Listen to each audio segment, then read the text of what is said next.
আসসালামু আলাইকুম ক্লাস 9 এর সকল শিক্ষার্থীরা সবাই কেমন আছো? ভাইকে শুনতে পাচ্ছ কিনা? ভাইকে সহজ পেছনে স্মার্ট বোর্ড দেখতে পাচ্ছ কিনা? ক্লিয়ারলি জানাও। ভাই 1 মিনিট লেট হয়ে গেছে, 2 মিনিট। সেজন্য খুবই খুবই দুঃখিত ভাইয়া। ভাইকে মাফ করে দিবে, হ্যাঁ? ওয়ালাইকুম আসসালাম নুসরাত, ওয়ালাইকুম আসসালাম শাকির, মুজদালিফা, মারজিয়া, তাসনিম, ওয়ালাইকুম আসসালাম, ওয়ালাইকুম আসসালাম। ভাই ভালো আছে? আলহামদুলিল্লাহ। তোমরা কেমন আছো? তোমাদের সাথে অনেকদিন পর দেখা। সবাই কেমন আছে বলো? বাসায় সবাই ভালো আছে? পড়াশোনা ঠিকঠাক মতো যাচ্ছে?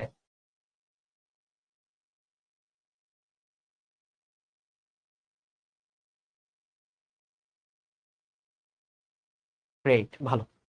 আলহামদুলিল্লাহ। তাহলে তোমাদের সাথে যে প্রথম দিয়ে আমি একটা কথা বলেছিলাম যে বছরের শুরুটা হইতে হবে অনেক সুন্দর। বছরের শুরুটা আমাদের সুন্দরভাবে করার চেষ্টা করতে হবে। তোমরা কি এই চেষ্টা করে যাচ্ছ যে বছরের শুরুটা যাতে আমি ভালোভাবে করতে পারি, আমার পড়া যাতে গ্যাপ না থাকে, আমি যাতে সবকিছু ঠিকঠাক মতো কমপ্লিট করে যেতে পারি, আস্তে ধীরে পাওয়ার প্লেটা যাতে ভালো করে কাজে লাগাইতে পারি, চেষ্টা করছো?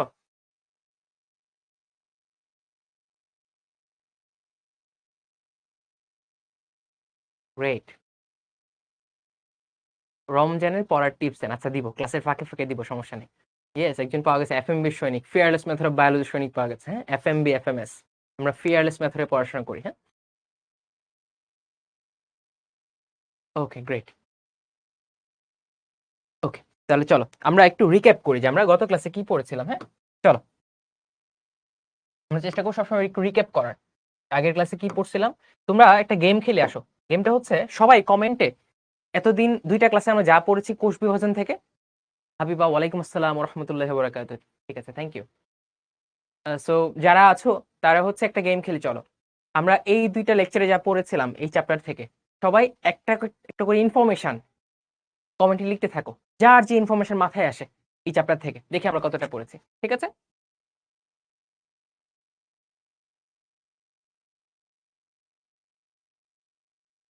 ওকে, শুরু করি। দেওয়ান, তোমার নাম নিয়েছে দেওয়ান ফারহান। অসিন, ওয়ালাইকুম আসসালাম।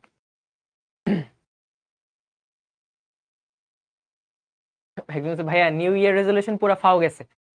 এটাই বলছিলাম না, new year resolution is a scam. তোমাকে যেটা করতে হবে, প্রত্যেক দিন নিজেকে ইমপ্রুভ করতে হবে, প্রত্যেক দিনের টার্গেট নিতে হবে। এরকম সিঙ্গেল সিঙ্গেল ডেতে 365 দিন তুমি টার্গেট ফিল আপ করতে পারলে নিউ ইয়ার রেজলিউশন হয়ে গেল, ঠিক আছে? ওকে, চলো শুরু করি। Ready steady go. সবাই একটা একটা করে ইনফরমেশন লিখো, আমি দেখি কি কি লিখতেছো।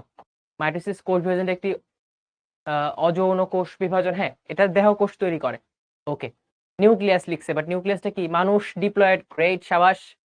আচ্ছা, তারপর কি? মাইটোসিসের 5টি ধাপ, সাবাস। ওকে, টিস্যু 2 প্রকার, হ্যাঁ, ভাজক টিস্যু, স্থায়ী টিস্যু, হ্যাঁ, টিস্যু 2 প্রকার, ঠিক আছে। নিউক্লিয়াস, নিউক্লিয়াস কি অ্যাকচুয়ালি এটা বলো। হ্যাঁ, মিওসিস কোষ বিভাজন, সাবাস। টেলোফেজ, আচ্ছা, এই যে মাইটোসিস 4 নম্বর ধাপ। মানুষের বৈজ্ঞানিক নাম কি? হোমো স্যাপিয়েন্স, তাই না? ধানের বৈজ্ঞানিক নাম হচ্ছে অরাইজা সেটাইবা। আচ্ছা আচ্ছা, সাবাস। এখন তাহলে সবাই মাইটোসিসের একটা একটা করে গুরুত্ব লিখো দেখি। মাইটোসিসের একটা একটা করে গুরুত্ব লিখো। মিওসিস প্রধানত 2 প্রকার না, 2 ধাপে হয়, মিওসিস 1 এবং মিওসিস 2। 2 ধাপ বলবা, ঠিক আছে? ওকে ওকে।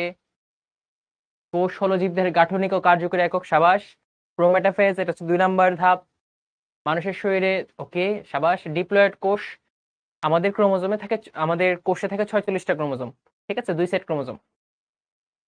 দেহ গঠনে কাজ করে, ফারিয়াক, সাবাস, নাইস। জাইগোট সৃষ্টি হয়, জাইগোটের বিভাজন হয়, জাইগোট থেকে ভ্রূণ সৃষ্টি, এটা বলবা, হ্যাঁ। ক্ষয়পূরণ করে, সাবাস, গ্রেট। আচ্ছা, শক্তি সৃষ্টি করে, এটা আমি নিতে পারলাম না, দৈহিক বৃদ্ধি ঘটে, এটা নিলাম, ঠিক আছে। দেহের কোষ সৃষ্টি করে, সাবাস, দেহের বৃদ্ধি করে, ওকে, ঠিক আছে।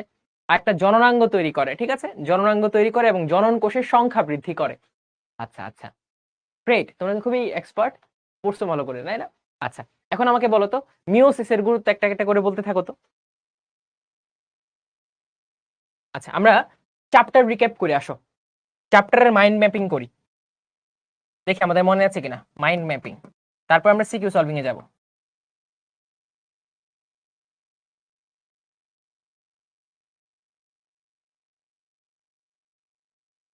আসো, মাইন্ড ম্যাপিং কি কি পড়েছিলাম? আমরা হচ্ছে কোষ বিভাজন পড়ছিলাম, তাই না? কোষ বিভাজন, সবাই আমার সাথে দেখো, আমরা একটা স্লাইডে দেখবা গত 2 ক্লাসে পড়া পড়ে ফেলবো ইনশাল্লাহ। কোষ বিভাজন, কোষ বিভাজন মানে কি? কোষ বিভাজন হচ্ছে একটা কোষ বিভাজিত হয়ে 2 বা 4টা কোষে যে রূপান্তরিত হয় সেটা হচ্ছে কোষ বিভাজন। সেটা হচ্ছে কোষ বিভাজন। তো কোষ বিভাজন আমি বলেছি দেখো, একটা কোষ থেকে 2টা কোষ হতে পারে অথবা একটা কোষ থেকে 4টা কোষ হতে পারে। তার মানে কি আমি 2টা জিনিস বলেছি। সো তোমাদের বইয়ের ভাষ্যমতে কি কোষ বিভাজন 2 রকমের আছে, মাইটোসিস এবং মিওসিস। বাট যদিও কোষ বিভাজন পরবর্তীতে ক্লাসে তোমরা দেখবা কোষ বিভাজন 3 ধরনের, বাট এখনকার জন্য তোমাদের বইয়ে কয় ধরনের আছে? 2 ধরনের। কয় ধরনের? 2 ধরনের। কি কি ভাইয়া 2 ধরনের? একটা হচ্ছে তোমার মাইটোসিস কোষ বিভাজন, মাইটোসিস কোষ বিভাজন। আরেকটা কি ভাইয়া? আরেকটা হচ্ছে মিওসিস কোষ বিভাজন। মাইটোসিস কোষ বিভাজনের অপর একটা নাম কি? মাইটোসিস কোষ বিভাজনের অপর একটা নাম হচ্ছে সমীকরণিক কোষ বিভাজন বা ইকুয়েশনাল সেল ডিভিশন। সবাই একটু রিক্যাপ করে ফেলো আমার সাথে। আর মিওসিস, মিওসিস একটা ল্যাটিন ওয়ার্ড, বুঝছো? এটার মিনিং হচ্ছে হ্রাস করা। কি করা? হ্রাস করা বা কমানো। হ্রাস মানে হচ্ছে কমানো, ঠিক আছে? এতে কি হয়? ক্রোমোজোম সংখ্যা অর্ধেক হয়ে যায়, অর্থাৎ এটাকে বলা হয় হ্রাসমূলক কোষ বিভাজন। হ্রাসমূলক কোষ বিভাজন অর্থাৎ মাতৃকোষ, ধরো এটা একটা কোষ, এই কোষটার কোষ বিভাজন হবে। যে কোষের কোষ বিভাজন হয় সেটাকে বলা হচ্ছে মাতৃকোষ। কি বলা হয়? মাতৃকোষ। এই একটা কোষ থেকে মিওসিস প্রক্রিয়ায় 2টা ধাপে, কয়টা ধাপে? 2টা ধাপে 4টা কোষ তৈরি হয়। এই যে মিওসিস 1 ধাপ, এখান থেকে আরো 2টা করে কোষ, এটা হচ্ছে মিওসিস 2। এই যে, তো এটা হচ্ছে মিওসিস 1। আমরা আসলে লিখে ফেলি, এটা হচ্ছে মিওসিস 1, মিওসিস 1, আর এটা হচ্ছে মিওসিস 2, এটা হচ্ছে মিওসিস 2। ঠিক আছে? এখন মাতৃকোষে ক্রোমোজোম সংখ্যা মানুষের ক্ষেত্রে 46টা থাকে, কিন্তু মিওসিস প্রক্রিয়া যে কোষগুলো উৎপন্ন হয় সেগুলোতে ক্রোমোজোম সংখ্যা থাকে কয়টা জানো? 23টা করে। কয়টা? 23টা করে। তাহলে দেখো ক্রোমোজোম সংখ্যা অর্ধেক হয়ে যাচ্ছে না? অর্ধেক কমে যাচ্ছে না? এই জন্য বলা হচ্ছে হ্রাসমূলক কোষ বিভাজন। কিন্তু মাইটোসিসের ক্ষেত্রে কি হয় জানো? ধরো এটা হচ্ছে মাতৃকোষ, অর্থাৎ এটার বিভাজন হবে। তাহলে মাতৃকোষ কোনটা ভাইয়া? যেটা বিভাজিত হয়, ঠিক আছে? যেখান থেকে নতুন কোষগুলো তৈরি হবে সেগুলো হচ্ছে মাতৃকোষ। এখান থেকে বিভাজিত হয়ে 2টা কোষ তৈরি হয়েছে, 2টা কোষ তৈরি হয়েছে। তা মানুষের ক্ষেত্রে এটাতেও 46টা ক্রোমোজোম থাকবে, এটাতেও 46টা ক্রোমোজোম থাকবে, এটাতেও 46টা ক্রোমোজোম থাকবে। আবার এই মাইটোসিস কোষ বিভাজন কিন্তু এক সেট ক্রোমোজোম সংখ্যক কোষে হইতে পারে, যেমন হচ্ছে শুক্রাণু ডিম্বাণু, যেমন হচ্ছে শুক্রাণু ডিম্বাণু, শুক্রাণু ও ডিম্বাণু। এদের সংখ্যা বৃদ্ধির সময় এরা মাইটোসিস কোষ বিভাজন করে। কি করে? মাইটোসিস কোষ বিভাজন করে। মাথায় রাখতে হবে শুক্রাণু এবং ডিম্বাণুর মধ্যে, শুক্রাণু এবং ডিম্বাণুর মধ্যে কয় সেট ক্রোমোজোম থাকে জানো? এক সেট ক্রোমোজোম থাকে, এক সেট করে ক্রোমোজোম থাকে। ঠিক আছে? এই জন্যই বাবা থেকে আসে শুক্রাণু, মা থেকে আসে ডিম্বাণু, 2টা মিলে কি হয়? এক সেট, এক সেট, 2 সেট। তুমি তৈরি হয়েছো, আমি তৈরি হয়েছি, তাই না? তো শুক্রাণু এবং ডিম্বাণু হচ্ছে কি? হ্যাপ্লয়েড। আবার এই কোষগুলো হচ্ছে ডিপ্লয়েড, 2 সেট ক্রোমোজোম আছে। আমরা দেখতে পাচ্ছি মাইটোসিস কোষ বিভাজন ডিপ্লয়েডের ক্ষেত্রেও হয়,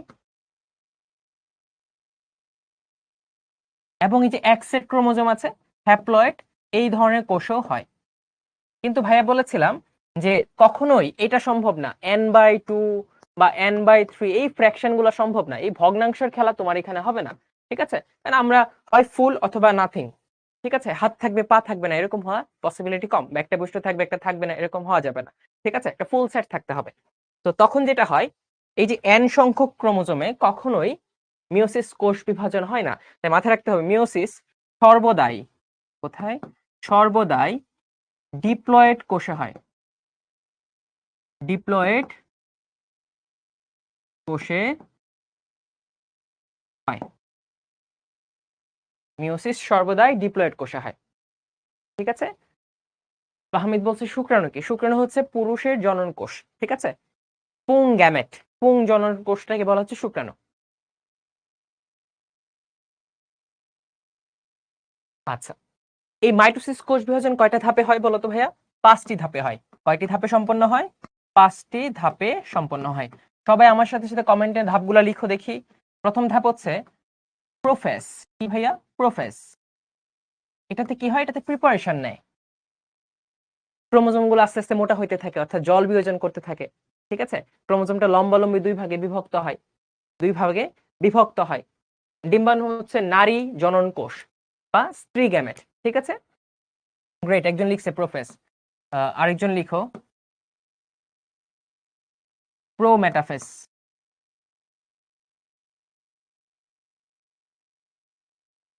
তারপর কি আছে? মেটাফেজ আছে। মেটাফেজে ক্রোমোজোম গুলো সব থেকে মোটা এবং খাটো হয়, তাই না? মেটাফেজে ক্রোমোজোম গুলো কই থাকে? 2 মেরুর মাঝখানে থাকে, যেটাকে বলা হয় মেটাকাইনেসিস। তারপর হচ্ছে টেলোফেজ। কি? Telophase, sorry anaphase, sorry anaphase. তারপর হচ্ছে টেলোফেজ। এই 5টা ধাপে সম্পন্ন হয়। ঠিক আছে? মাইটোসিস কোষ বিভাজন। গ্রেট, সবাই পার্টিসিপেট করছে। এভাবে বললে বললে দেখবো সবকিছু হয়ে যাবে। হ্যাঁ, তারপর আমরা কি পড়েছিলাম? তারপর পড়েছিলাম মাইটোসিসের গুরুত্ব। মাইটোসিসের গুরুত্ব কি কি গুরুত্ব ছিল ভাই? একটা একটা করে সবাই আবার বলো। দেখো, 1 নাম্বার হচ্ছে দেহের বৃদ্ধি ঘটানো, তাই না? তারপর কোনো কোষ যদি মরে যায় সেটা রিপ্লেসমেন্ট করতে হয়, ক্ষয়পূরণ করতে হয়। দেহের ক্ষয়পূরণ, বৃদ্ধি, ক্ষয়পূরণ। তারপর কি? কোনো অঙ্গ সৃষ্টি, যেমন জননাঙ্গ সৃষ্টি। আচ্ছা, তারপরে কি ছিল? তারপর ছিল তোমার জনন কোষের সংখ্যা বৃদ্ধি। জনন কোষের সংখ্যা বৃদ্ধি। তারপর আমরা মাইটোসিস কোষ বিভাজনে দেখেছি, খেয়াল করো, মাতৃকোষে অর্থাৎ আগের জেনারেশনে যতগুলো ক্রোমোজোম থাকে, পরের জেনারেশনে ততগুলো ক্রোমোজোমই থাকে। তার মানে ক্রোমোজোম সংখ্যা সমান থাকছে। ক্রোমোজোম সব বৈশিষ্ট্য ধারণ করে, আমরা বলেছি। ক্রোমোজোমের ভেতরে ডিএনএ থাকে। ডিএনএ এর মধ্যে একটা নির্দিষ্ট অংশ থাকে, যে অংশটা বৈশিষ্ট্য বহন করে, যেমন কেমন ফর্সা হবে, কেমন গায়ের রং হবে, ঠিক আছে, কেমন চুলের রং হবে, ঠিক আছে, যেটা জিন। যেহেতু ক্রোমোজোমের মধ্যে জিন আছে এবং ক্রোমোজোমের সংখ্যা সমান থাকে, তাই এদের গুণাগুণ সেম ধরনের থাকে। অর্থাৎ আমরা বলতে পারি মাইটোসিস কি করে?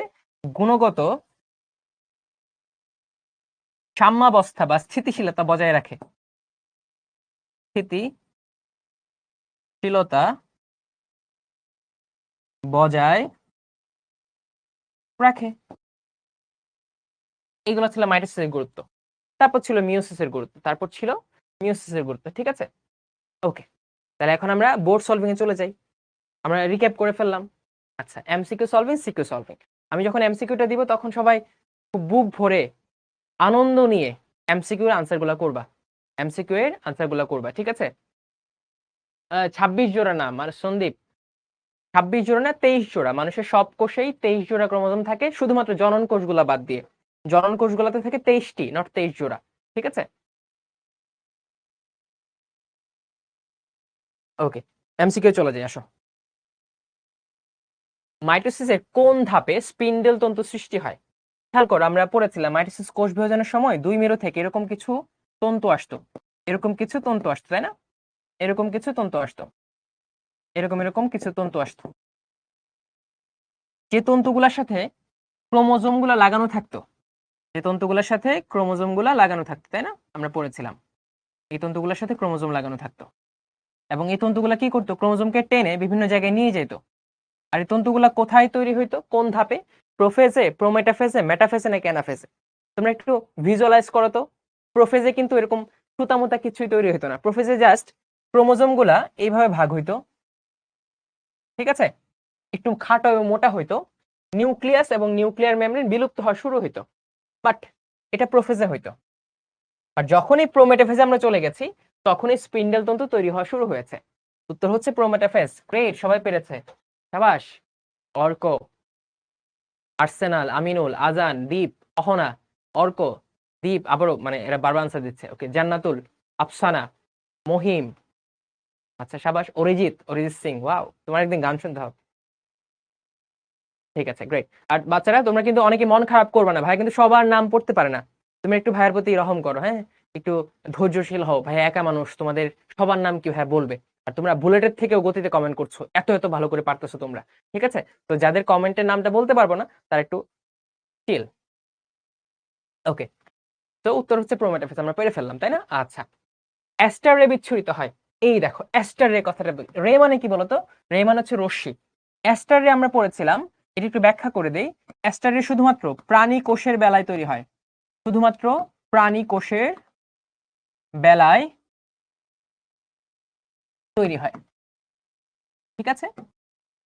কি তৈরি হয়, এই যে 2 মেরুতে দেখছো এরকম থাকে তাই না, আমরা ধরো এটাতে আঁকছি, এই যে স্পিন্ডল তন্তু আঁকছি, স্পিন্ডল তন্তু আঁকলাম, স্পিন্ডল তন্তু আঁকলাম। এখন তোমরা খেয়াল করে দেখবা প্রাণী কোষের বেলায় এই জায়গায় কিছু উপাদান থাকে, যে উপাদানগুলো থেকে পরে এই যে অ্যাস্টার তন্তু বিচ্ছুরিত হয়। এই উপাদানের নাম হচ্ছে কি জানো, এই উপাদানের নাম হচ্ছে সেন্ট্রিওল। সেন্ট্রিওল থেকে অ্যাস্টার তন্তু বিচ্ছুরিত হয়, বা কোত্থেকে, সেন্ট্রিওল থেকে। এটা একটু লিখে রাখো, কোত্থেকে ভাইয়া, সেন্ট্রিওল থেকে। তোমরা সেন্ট্রিওল পড়েছো জীবকোষ এবং টিস্যুতে তাই না, দ্বিতীয় চ্যাপ্টারে পড়েছো সেন্ট্রিওল কি একটা কোষীয় অঙ্গাণু, কোষীয় অঙ্গাণু তাই না। তো প্রাণী কোষের বেলায় সেন্ট্রিওল থেকে অ্যাস্টার তন্তু বিচ্ছুরিত হয় কখন, প্রোফেস, প্রোমেটাফেস, মেটাফেস, অ্যানাফেস। খ, অনেকে গ ঘ উত্তর দিচ্ছ না, গ ঘ উত্তর হবে না, মাথায় রাখবা স্পিন্ডেল তন্তু যখন তৈরি হয় তখন প্রাণী কোষের বেলায় অ্যাস্টার তন্তু তৈরি হয়। তাহলে খেয়াল করো স্পিন্ডেল তন্তু কোথায় তৈরি হয়, প্রোমেটাফেসে, তাহলে অ্যাস্টার তন্তু কোথায় তৈরি হবে, প্রোমেটাফেসেই তৈরি হবে, রাইট। উত্তর হচ্ছে প্রোমেটাফেস। অনেকেই পেরেছো, যারা ভুল করেছো মনে খারাপ করে কিছু না, পরেরটা পারবো আমরা ইনশাআল্লাহ, পরেরটা পারবো। ওকে, আচ্ছা, আরেকটা মজার গেম দেখি। আমরা তো ওই যে 1 বাই 1 যাচ্ছি না, তুমি ওই টালি করতাম না আমরা, টালির অঙ্ক, যে তুমি যদি একটা পারো এভাবে দাগ দিবা, দুইটা পারো এভাবে দাগ দিবা, তিনটা পারো এভাবে দাগ দিবা, ঠিক আছে। এভাবে কয়টা কে পারছো এটা একদম ক্লাস শেষে কমেন্টে লিখবা যে ভাই ওটা পেরেছি অনেস্টলি, ঠিক আছে। ওকে, তাহলে দুইটা গেল, ডান। নিউক্লিওলাসের সম্পূর্ণ বিলুপ্তি ঘটে কোন ধাপে, খেয়াল করো এই নিউক্লিওলাস, নিউক্লিওলাসটা কি ভাইয়া, এটা ধরো যদি নিউক্লিয়াস হয়, নিউক্লিয়াসের অপর নাম হচ্ছে কেন্দ্রিকা। এই নিউক্লিয়াসের ভেতরে আরেকটা গাঢ় অঞ্চল থাকে, ছোট অঞ্চল, যেটাকে বলা হয় কেন্দ্রিকাণু বা নিউক্লিওলাস, তাই না। এটা তো একটা নিউক্লিয়াস, এটা একটা নিউক্লিয়াস, এটা হচ্ছে ক্রোমোজোম সুতা, আর এই অঞ্চলটাকে বলা হচ্ছে নিউক্লিওলাস। তো কোষ বিভাজনের প্রোফেজ দশাতেই কি হয়, প্রোফেজ দশাতেই শুরু হয় কি, ক্রোমোজোম গুলা পানি ছেড়ে দেয়, আরো মোটা এবং খাটো হতে থাকে, ক্রোমোজোম গুলো দুইটা ভাগে বিভক্ত হয় দৈর্ঘ্য বরাবর। এই যে নিউক্লিয়ার মেমব্রেন, নিউক্লিওলাস, এগুলো বিলুপ্ত হতে থাকে, প্রোমেটাফেজেও বিলুপ্ত হতে থাকে, এবং তারা মেটাফেজে যখন পৌঁছায়, মেটাফেজ কি, ক্রোমোজোম সব থেকে মোটা হবে, সব থেকে মোটা হওয়ার জন্য সে আশেপাশে থেকে যা যা আছে সবকিছু নিজের মধ্যে শুষে নিবে। ওর আশেপাশে কে আছে, নিউক্লিওলাস আছে এবং নিউক্লিয়ার মেমব্রেন আছে, সে সব কিছুকে শুষে নেয় এবং সব শক্তি নিয়ে, সব উপাদান নিউট্রিশন নিয়ে সে কি হয়ে যায়, একদম মোটা হয়ে যায়। তাহলে যে জায়গায় সে সব থেকে মোটা, সেই জায়গায় সে প্রভাব বিস্তার করে বাকি সবগুলাকে গায়েব করে দিবে। তাহলে কোন জায়গায় সে সব থেকে মোটা, যার নামের মধ্যেই মেটা আছে, সেটাকে মেটাফেজ। তাহলে মাথায় রাখতে হবে সম্পূর্ণ বিলুপ্তি কোথায় ঘটে, মেটাফেজ। অনেকেই পেরেছো, গ্রেট, বুঝতে পেরেছো। মেটা মানে কি, মোটা, সব থেকে মোটা হয়, মোটা হওয়ার জন্য কি সে প্রভাব বিস্তার করতে পারে, তার আশেপাশে সে কিচ্ছু রাখবে না, না নিউক্লিয়াসকে রাখবে, না নিউক্লিয়ার মেমব্রেনকে রাখবে, সবকিছুকে গ্রাস করে ফেলবে। ক্লিয়ার।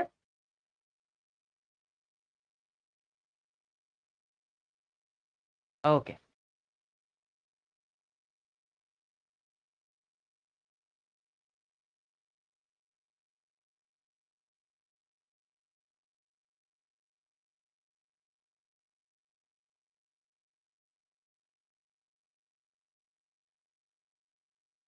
একজন কমেন্ট, ভাই একদিন তো নাম নেন না, ওর এত ফাস্ট কমেন্ট আসতেছে, ওর নামটা আমি নিতে পারতেছি না।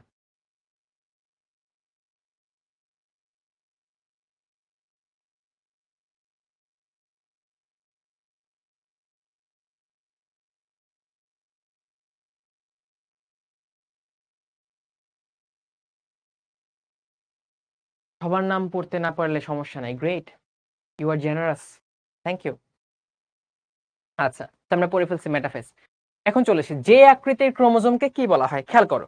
এই যে আকৃতির ক্রোমোজোম মানে কি, আমরা বলেছিলাম যখন অ্যানাফেজ দশায় থাকে, কোন দশায় ভাইয়া, অ্যানাফেজ দশায়। অ্যানাফেজ দশায় কি হয়, অ্যানা মানে কি জানো, অ্যানা মানে হচ্ছে গতি, আর ফেজ মানে হচ্ছে পর্যায়, সো অ্যানাফেজ মানে হচ্ছে গতি পর্যায়। তোমাদের যাদের বাসা ময়মনসিং, ওরা একটা বাস ছিল অ্যানা বাস, বুঝছো? অ্যানা, এটা খুব গতিশীল অবস্থায় চলতো, অনেক বেগে চলতো, সড়ক পথে বিমানের ছোঁয়া। বুঝছো? তো এটাতে মনে রাখবে অ্যানাফেজ মানে হচ্ছে গতি পর্যায়। তো এখানে কি হয়, এখানে যে কাহিনীটা হয় সেটা হচ্ছে এই যে স্পিন্ডল তন্তু থাকে না, স্পিন্ডল তন্তু থাকে, এই যে স্পিন্ডল তন্তু, দেখছো কত সুবিধা স্মার্ট বোর্ডের, হ্যাঁ কত সুন্দর করে এঁকে ফেলা যাচ্ছে, বাহ।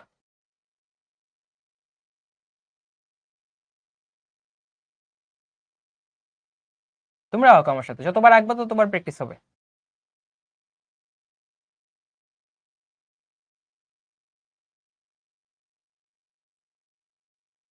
এই যে স্পিন্ডল তন্তু থাকে না, এই তন্তুগুলাকে কেন্দ্র করে কে আসা যাওয়া করে, ক্রোমোজোম গুলা দুই ভাগে বিভক্ত হয়ে যায়, প্রত্যেকটা ভাগে একটা একটা করে ক্রোমোজোমের অংশ বা ক্রোমাটিড চলে যায়, ক্রোমাটিড চলে যায়। তো এই জায়গায় থাকে একটা ক্রোমাটিড, সেন্ট্রোমিয়ারকে সামনে রেখে, সেন্ট্রোমিয়ার এটাকে সামনে রেখে এভাবে থাকতে পারে, আবার সে এইখানে এভাবে থাকতে পারে, সে আবার এখানে এইভাবে থাকতে পারে, আবার সে এইখানে জাস্ট উপরে একটু লেগে থাকলে এভাবে থাকতে পারে। তো অ্যানাফেজ ধাপে সেন্ট্রোমিয়ারকে যখন সে সামনে রাখে, সামনে রেখে মেরুর দিকে যখন চলাচল করে, মেরুর দিকে যখন সে চলাচল করে তখন তার এরকম অবস্থা হইতে পারে যে তার সেন্ট্রোমিয়ারটা মাঝখানে থাকতে পারে, তখন কি আকৃতির হবে, ভি আকৃতির হবে। তার সেন্ট্রোমিয়ারটা একটু কর্নারে চলে যেতে পারে, তখন কোন আকৃতির হবে, এল আকৃতির হবে। তার সেন্ট্রোমিয়ার আরো কর্নারে চলে যেতে পারে, তখন কোন আকৃতির হবে, জে আকৃতির হবে। তার সেন্ট্রোমিয়ার একদম উপরে চলে যেতে পারে, তখন হবে আই আকৃতির, তখন হবে আই আকৃতির। ঠিক আছে? এই যে দেখো মাঝখানে যখন থাকে সেটাকে বলা হচ্ছে মেটাসেন্ট্রিক। এই মাঝখানে থাকলে আমরা বলি মেটাসেন্ট্রিক। তাহলে ভি আকৃতির যখন হবে তখন সেটাকে আমরা কি বলবো, মেটাসেন্ট্রিক। দেখি এটাকে একে পারো, খুব ইম্পর্টেন্ট জিনিস। যখন এল আকৃতির থাকে তখন সেটাকে আমরা বলবো, দেখো মেটাতে হচ্ছে মাঝখানে, মাঝখানে মেটা মধ্য, একটু কর্নারে চলে গেছে, মানে মাঝখানের কাছাকাছি। যেমন ধরো ওই ইন্সপেক্টরের কাছাকাছি পজিশন, তাই কি বলা হয়, সাব ইন্সপেক্টর। তো মেটাসেন্ট্রিকের কাছাকাছি চলে আসছে, সাব মেটাসেন্ট্রিক। তো এল আকৃতির হলে সাব মেটাসেন্ট্রিক। তাহলে দেখো আমরা একটা অবজেক্টকে ব্যাখ্যা করে কতগুলো পড়ে ফেলছি। যদি আরেকটু দূরে চলে যায়, আরেকটু দূরে চলে গেছে, অ্যাওয়ে, দূরে মানে কি বলতো, away, A W A Y, away, away, এটাতে মনে রাখবা অ্যাক্রোসেন্ট্রিক। যে আকৃতির দেখায় যখন তার নাম থাকে অ্যাক্রোসেন্ট্রিক। ঠিক আছে? আর আই, একদম আয়ের কখন, যখন প্রান্তে চলে যায়, মানে একদম টেইল, লেজের দিকে চলে যায়, টেলোসেন্ট্রিক হচ্ছে আই, টেলোসেন্ট্রিক হচ্ছে আই। তাহলে উত্তর কি, সবাই পেরেছো, গ্রেট। যে আকৃতির হবে যখন আমাদের এটা হবে অ্যাক্রোসেন্ট্রিক। শাবাশ। মাইটোসিসের অ্যানাফেজ পর্যায়ে আই আকৃতির ক্রোমোজোমের নাম, দেখো আমরা আগেরটা ব্যাখ্যা করছি, এটা সবাই পারবা, দেখি এটা আনসার করে ফেলো চট করে, এটা আনসার করে ফেলো। আই আকৃতির মানে কি, একদম লেজের আগায় চলে গেছে, টেইলে চলে গেছে, তখন কি হবে, সেন্ট্রোমিয়ার টেইলে চলে গেছে, টেইলোসেন্ট্রিক। সেন্ট্রোমিয়ার টেইলে চলে গেছে, টেইলোসেন্ট্রিক। তো উত্তর হচ্ছে টেলোসেন্ট্রিক।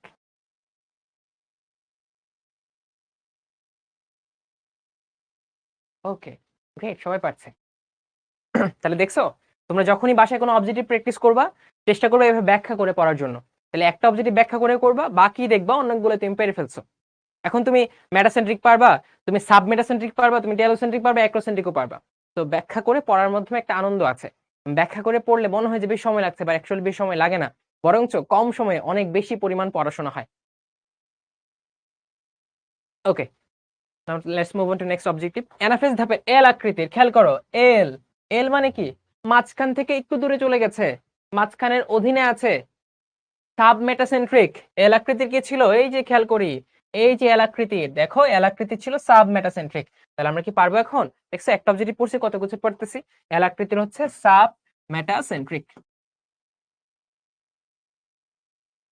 এই যে সবাই পাচ্ছে, সাবাস। এটাই তো ফিয়ারলেস ফাইটারদের বৈশিষ্ট্য, তারা পড়বে, নির্ভয়ে পড়াশোনা করবে, সৎ উদ্দেশ্য রাখবে, সৎভাবে দোয়া করবে, তারা সবকিছু পারবে। এই যে ভি আকৃতি বলে ফেলো তো, এটা আমি বলবোই না, এটা আমি বলবোই না, তোমরা বলো ভি আকৃতির ক্রোমোজোমটাকে কি বলা হবে। ভি মানে সেন্ট্রোমিয়ার মাঝখানে থাকবে, এরকম থাকবে, এটা হচ্ছে সেন্ট্রোমিয়ার, এটা হচ্ছে সেন্ট্রোমিয়ার, আর সেন্ট্রোমিয়ারটা মাঝখানে রেখে দুই পাশে থাকবে ক্রোমোজোম, মানে ক্রোমাটিড, যেটা নতুন সৃষ্ট ক্রোমোজোম গুলা। এই যে, তাহলে এটা কি আকৃতির হচ্ছে? এই যে কি আকৃতির হচ্ছে ভাইয়া? এই আকৃতির হচ্ছে। এই যে দেখো, ভি আকৃতির। তাহলে দেখি, এই তো সবাই পারছে, মেটাসেন্ট্রিক। তাহলে মেটা দিয়ে আমরা কি মনে রাখবো? মেটা দিয়ে মোটা মনে রাখবো এবং মেটা দিয়ে মধ্য মনে রাখবো। ঠিক আছে? এবং এই মেটাফেজ ধাপে কি ক্রোমোজোম গুলা দুই মেরুর মাঝখানে চলে আসে, যেটাকে বলা হয় মেটাকাইনেসিস। কি বলা হয়? মেটাকাইনেসিস। এটা একটু সবাই লিখে রাখো যে মেটাকাইনেসিস কি। মেটাকাইনেসিস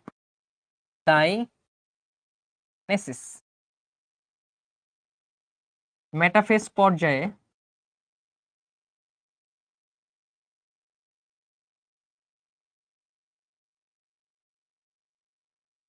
ক্রোমোজোম গুলোর দুই মেরুর মাঝখানে অবস্থান নেওয়াকে বলা হয়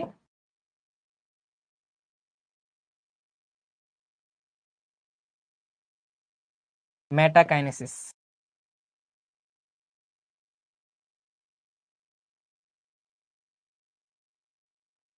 ঠিক আছে? ছবিটা এঁকে দেখাই। ধরো এটা হচ্ছে মেরু, এই যে দুই মেরু।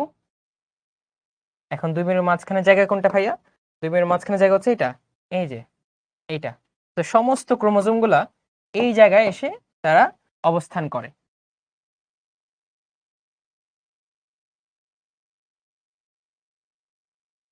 এই জায়গায় এসে অবস্থান করে।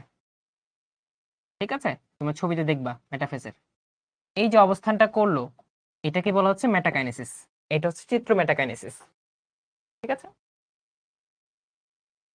অর্ণব বলছে আপনার জন্য অপেক্ষা করছিলাম। অর্ণব ঢালি, আমি তো অনেক আগে চলে আসছি, তুমি কই ছিলা? ভি আকৃতি আমরা পেরে ফেলছি, ডান। এখন চলে আসি সাইটোকাইনেসিসের পূর্বে কি ঘটে। আচ্ছা, সেটা খেয়াল করো। ধরো এটা একটা কোষ, এটা একটা কোষ, এটা একটা কোষ, এটা হচ্ছে তার নিউক্লিয়াস। তো আমরা বলেছি যে একটা কোষের বিভাজন হইতে হইলে, এই কোষের বিভাজন হইতে হইলে তার এই যে সাইটোপ্লাজম যে আছে এটার বিভাজন হইতে হবে, অর্থাৎ তার কোষ ঝিল্লি বা কোষ প্রাচীর এটা দুই ভাগ হইতে হবে। এট দ্য সেম টাইম তার যে হেডকোয়ার্টার তো ভাগ করতে হবে। আদারওয়াইজ কি একটার মধ্যে হেডকোয়ার্টার থাকবে আর একটার মধ্যে নাই? তো যেটার মধ্যে হেডকোয়ার্টার নাই ওটা অ্যাকচুয়ালি থাকা আর না থাকা সেম কথা। তো তার হেডকোয়ার্টার বিভাজনের জন্য কি করতে হবে? এই যে নিউক্লিয়াসটাকেও ভাগ করতে হবে। তাহলে একটা কোষ কয় ভাবে বিভাজিত হয় ভাইয়া? কয়টা ধাপে, কয়টা ধাপ দরকার? একটা কোষের সম্পূর্ণ বিভাজনের জন্য দুইটা জিনিস দরকার। একটা হচ্ছে নাম্বার 1 সাইটোপ্লাজমের বিভাজন,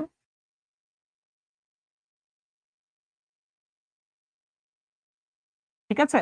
সাইটোপ্লাজমের বিভাজন। নাম্বার 2 নিউক্লিয়াসের বিভাজন।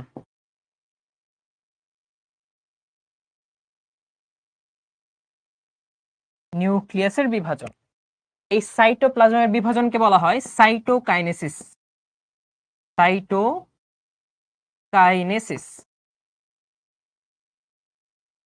আর এই নিউক্লিয়াসের বিভাজনকে বলা হয় ক্যারিয়ন মানে হচ্ছে নিউক্লিয়াস। ঠিক আছে? তো নিউক্লিয়াসের বিভাজনকে আমরা বলবো ক্যারিওকাইনেসিস।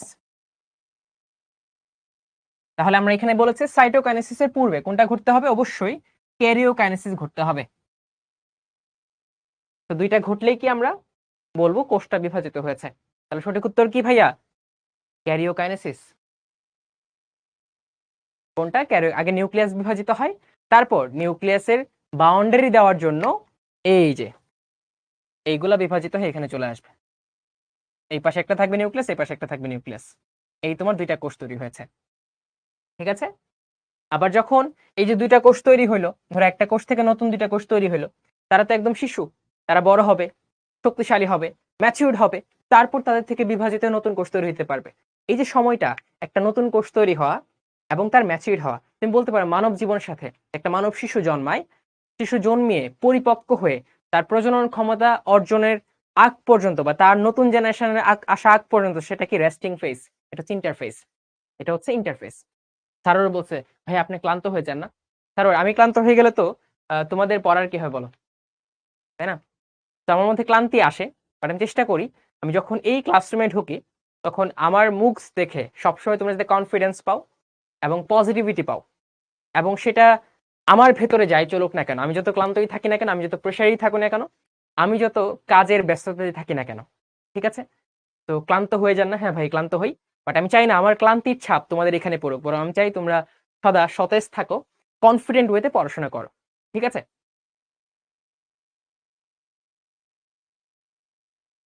ওকে, নিয়ন্ত্রণহীন কোষ বিভাজনের ফল কোনটি? আমরা পড়েছিলাম নিয়ন্ত্রণহীন যে একটা কোষ বিভাজিত হয়, যে এইটা কোষ, এই কোষটা কয়বার বিভাজিত হবে, একটা নির্দিষ্ট নিয়ম আছে যে এই কোষটা ধরো 5 বার বা 10 বার বিভাজিত হবে, এরপরে এই কোষ বিভাজিত হবে না, বা একটা নির্দিষ্ট সময় পর্যন্ত, একটা বয়স পর্যন্ত কোষটা বিভাজিত হবে, এরপর হবে না। তোমরা একটা জিন পড়েছো, আমি বলেছিলাম P53 জিন, যেটা বলা হয় গার্ডিয়ান। এই P53 জিনটা কি করে? এই জিনটা নির্ণয় করে যে এই কোষটা আর বিভাজিত হইতে পারবে না, ওকে নিয়ন্ত্রণ করতে হবে। আমরা excess everything is very bad, নিয়ন্ত্রণের বাইরে সবকিছু চলে যাওয়া খারাপ, নিয়ন্ত্রণের বাইরে তুমি যদি খেলাধুলা করো এটাও খারাপ, নিয়ন্ত্রণের বাইরে যদি তুমি ফোন চাপো সেটাও খারাপ। তখন কি এগুলো তোমার জন্য একটা বাজে এক্সাম্পল ক্রিয়েট করে, বাজে সাইড ইফেক্ট হয়, তাই না?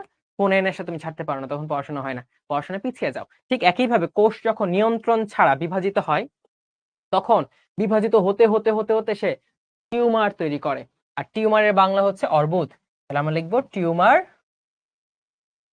বা অর্বুদ তৈরি করে। সবাই পেরেছো, গ্রেট। আর অনেক সময় কিছু কিছু টিউমার চেহারা খারাপ করে ফেলে, কিছু কিছু টিউমার জীবনঘাতী ক্যান্সার রূপান্তর হয়। তো এটা বলা যায় নিয়ন্ত্রণহীন কোষ বিভাজনের ফলে কি হয়, ক্যান্সারও হতে পারে। কারণ কিছু কিছু টিউমার কি ক্যান্সারাস টিউমারও হতে পারে। ক্যান্সার এক প্রকার টিউমার, মানে অনেকটা এরকম যে সকল ক্যান্সারই টিউমার, বাট সকল টিউমার ক্যান্সার নয়, বুঝছো? এটা এরকম। আর নিচের কোন ভাইরাস ক্যান্সার রোগ তৈরি করতে পারে, খেয়াল করো। কোন ভাইরাসটা আমরা পড়েছিলাম, একটা প্যাপিলোমা ভাইরাস, মনে পড়ে? Papilloma virus, human papilloma virus, HPV, মনে পড়ে? হিউম্যান প্যাপিলোমা ভাইরাস, আমরা এটার কয়েকটা জাত পড়েছিলাম, E6 E7, মনে পড়ে কিনা? যে এই ভাইরাসটার দুইটা জিন আছে, একটা হচ্ছে তোমার E6 আর একটা হচ্ছে E7। এই দুইটি জিন কি করে, এই ভাইরাসের এই দুইটি জিন তোমার কোষের বিভাজনের নিয়ন্ত্রণকে নষ্ট করে ফেলে। দুইটি জিন কি করে, কোষ বিভাজনের নিয়ন্ত্রণ, কোষ বিভাজনের নিয়ন্ত্রণ বিনষ্ট করে। আর যখনই বিনষ্ট হবে তখন কি কোষ যে বিভাজিত হবে হবে আর থামবে না, না থামতে থামতে কি হবে, একটা সময় পিণ্ড হয়ে যাবে, একটা সময় পিণ্ড হয়ে যাবে, তখন কি হবে, টিউমার হবে বা অর্বুদ হবে।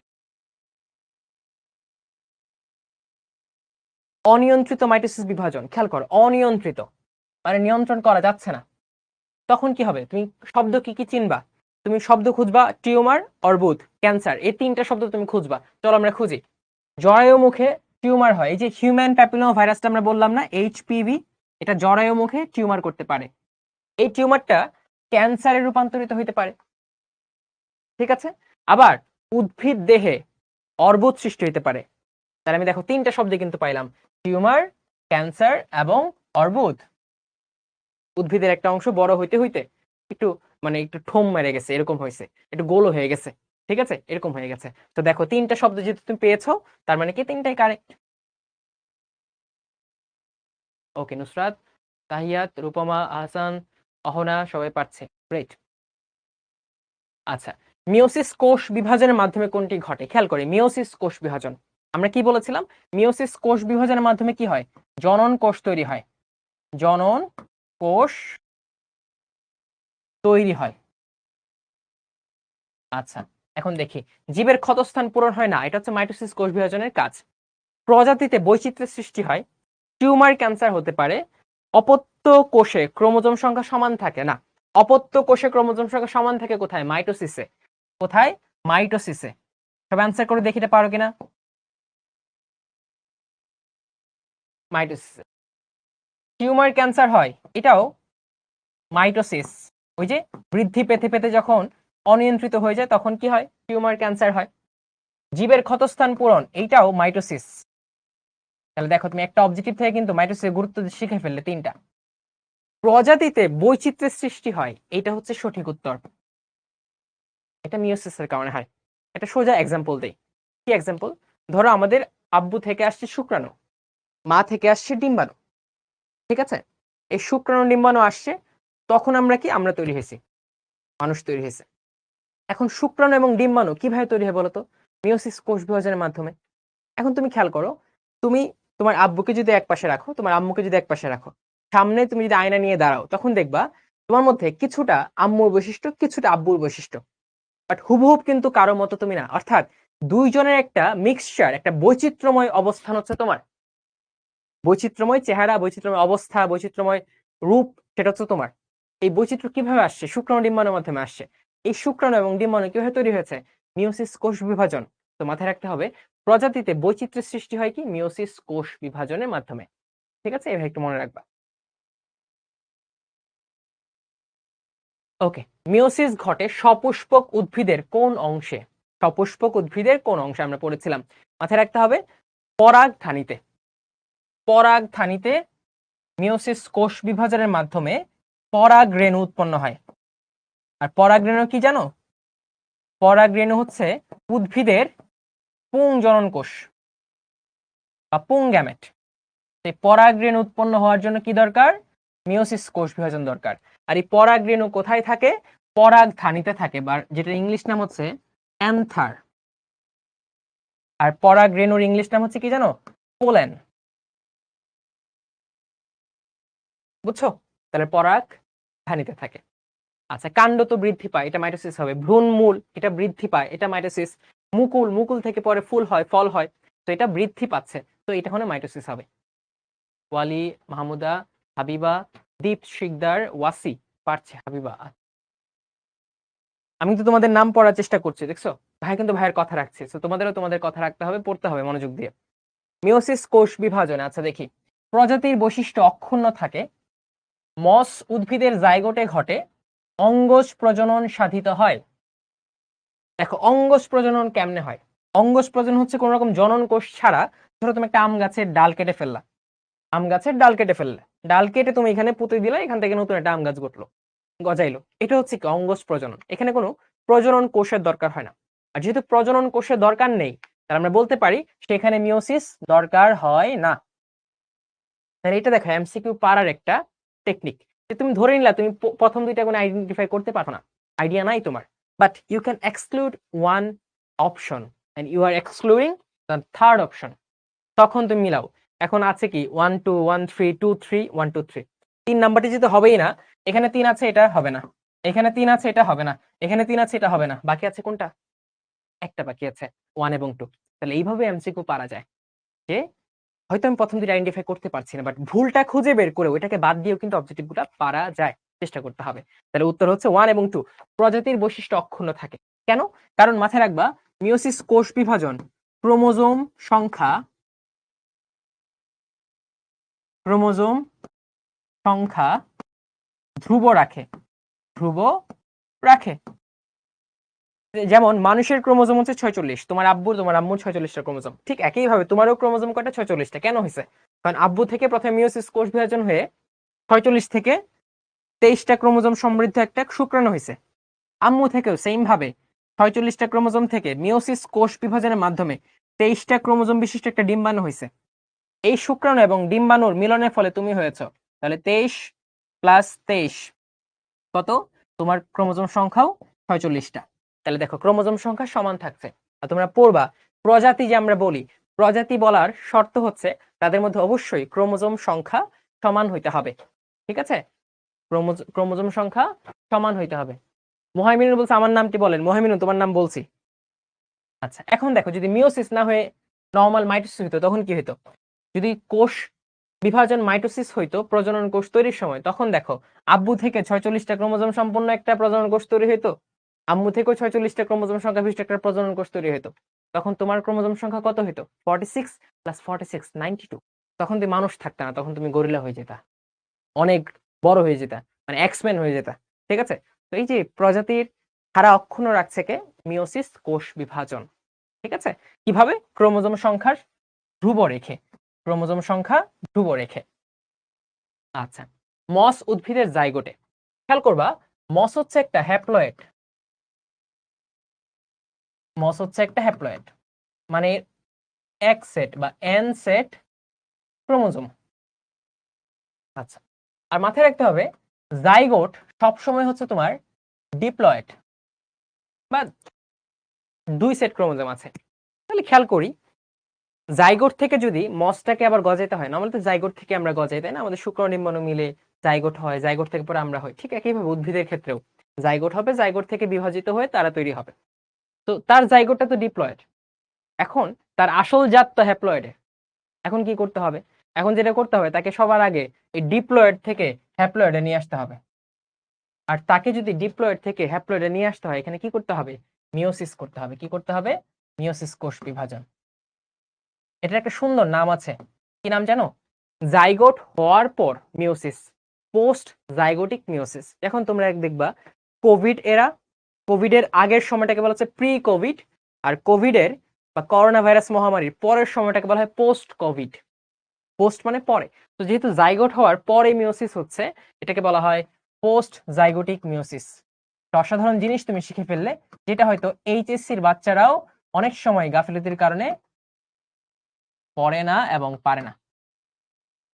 তাহলে কি ভাইয়া, জাইগোট হওয়ার পরে যখন মিওসিস হয়, তখন সেটাকে বলা হয় পোস্ট জাইগোটিক মিওসিস। কাদের হয় ভাইয়া? মসের। কারণ সে হচ্ছে আদতে হ্যাপ্লয়েড, তো জাইগোট হয়ে যায় ডিপ্লয়েড, তো ডিপ্লয়েড থেকে তাকে হ্যাপ্লয়েডে ফিরে আসতে হয়, তখন তাকে মিওসিস কোষ বিভাজন করতে হয়।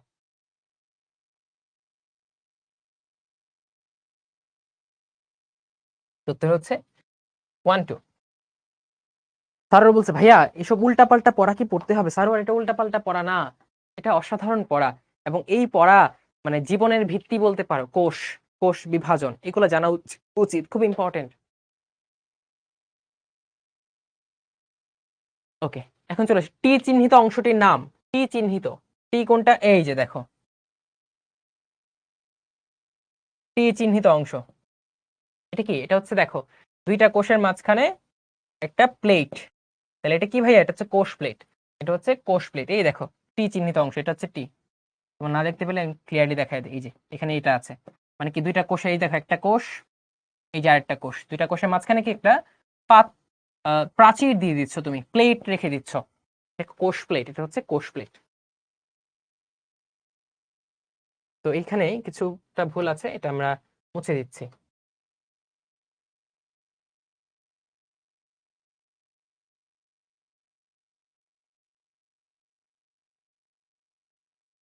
বাহ, মোছামুছির খেলা অনেক মজা লাগে, তাই না? কাটাকুটির খেলা, ওয়াও। নিজেকে আর্টিস্ট মনে হচ্ছে, যে মনের আনন্দে রং করছি, যদিও রংটা Abol Tabol. Anyways, CQ solving চলে আসে। তাহলে এখন আমাকে দেখি, my dear brilliant students, fearless fighters, জানো যে ভাইয়া কয়টা এমসিকিউ, কে কতটা পেরেছো, কে কত নাম্বার পেয়েছো, সেটা ভাইয়াকে চট করে জানায় ফেলো। What is daughter cell? Muhaiminul, যে নতুন কোষটা তৈরি হয় সেটা হচ্ছে ডটার সেল। যে নতুন কোষটা তৈরি হয় সেটাকে বলা হচ্ছে ডটার সেল বা অপত্য কোষ। একজন 10টা 13টা, একজন 80 পাইছে, 77, 77 কেমনে পাইলো? 15টা, 15টা কে পারছে? 15, 15, 15, আচ্ছা 15/11, আচ্ছা সমস্যা নাই। একজন হচ্ছে 20 পাইছি, এই যে দুষ্টামিটা করলো, হ্যাঁ 20টা তো অবজেক্টিভই দেয়নি। গ্রেট, আচ্ছা আচ্ছা, সাবাস। তাহলে আমি তো অনেকেরটা দেখতে পাচ্ছি, অনেকে দেখতে পাচ্ছি না। তো যারা তো দেখতে পারি না, ওরা কি করে শিখবো? জিতু ভাইকে জানা, ভাই এত পাইছি, ভাই এত পাইছি। ঠিক আছে, আমাকে ট্যাগ করে পোস্ট করে জানাবে, ভাই আজকে এমসিকিউ এত পাইছি, বা এমসিকিউ সলভিংটা আমি এনজয় করেছি, এনজয় করে আনসার করে এত পেয়েছি। ওকে, সিকিউ চলে আসি। নিচের উদ্দীপকটি লক্ষ্য করো। আচ্ছা লক্ষ্য করি, সবাই খুব ভালো করে খেয়াল করো।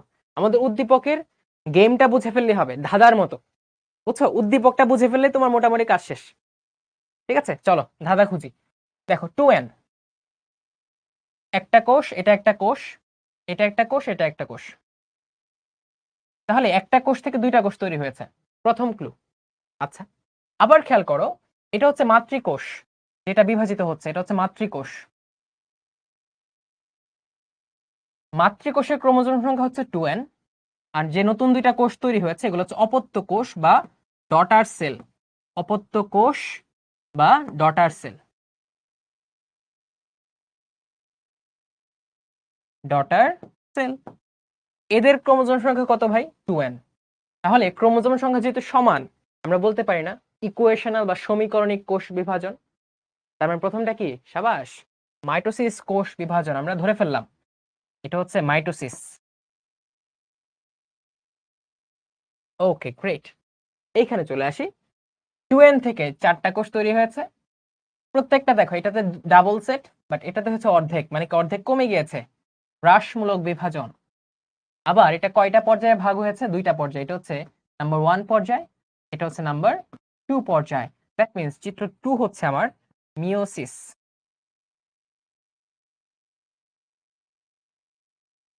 চিত্র 2 হচ্ছে মিওসিস, আমরা পড়ে ফেললাম।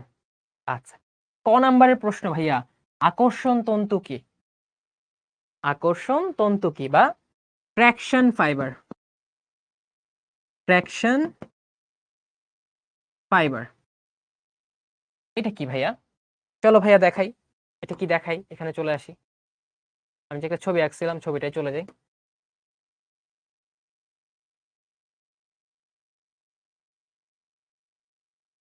এই দেখো, সবাই খুব ভালো করে খেয়াল করো।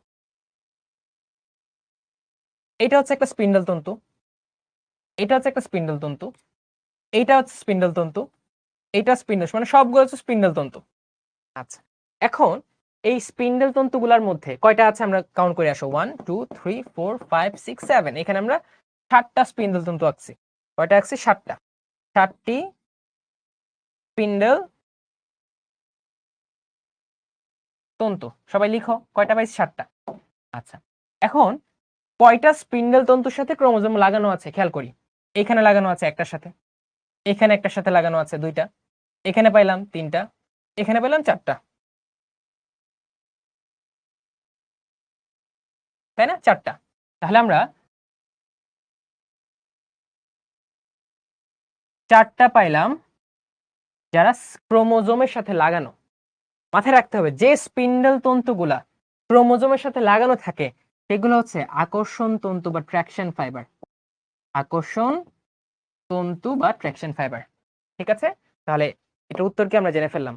উত্তর হচ্ছে ভাইয়া, যে স্পিন্ডল তন্তুগুলা ক্রোমোজোমের সাথে সেন্ট্রোমিয়ার দিয়ে যুক্ত থাকে, এই যে ক্রোমোজোমের সাথে সেন্ট্রোমিয়ার দিয়ে যুক্ত আছে কে এই স্পিন্ডল তন্তুটা, তাদের কি বলা হচ্ছে ভাইয়া? কি বলা হচ্ছে? ট্র্যাকশন ফাইবার বা আকর্ষণ তন্তু।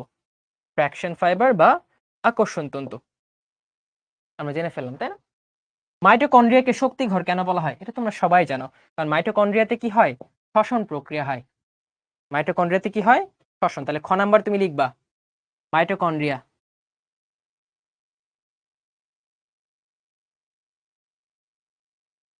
মাইটোকন্ড্রিয়া, মাইটোকন্ড্রিয়াতে শ্বসন প্রক্রিয়ায় শক্তি উৎপন্ন হয় এবং এক অণু গ্লুকোজ শর্করা থেকে, লিখে রাখো, সবাত শ্বসন মানে অক্সিজেনের সাহায্যে শ্বসন, আমরা পরে পড়বো জীবনী শক্তিতে, বাট লিখে রাখো, সবাত শ্বসনের দ্বারা 38 অণু এটিপি। এটিপি কি ভাইয়া? এটিপি হচ্ছে এমন একটা রাসায়নিক পদার্থ যেটা তোমার বডিতে শক্তি দেয়, ও অবাত শ্বসন প্রক্রিয়ায়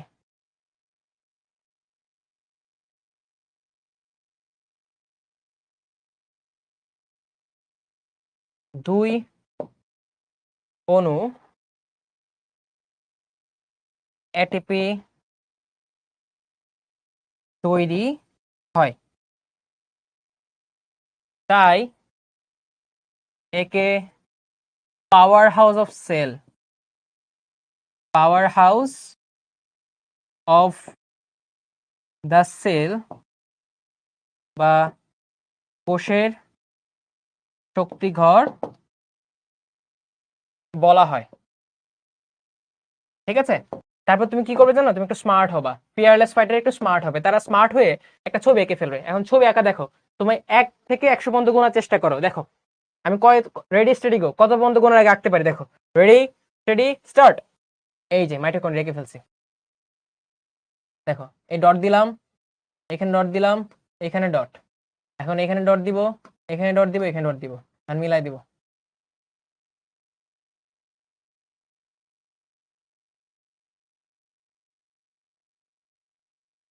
ঠিক আছে, কত পর্যন্ত গুনছো?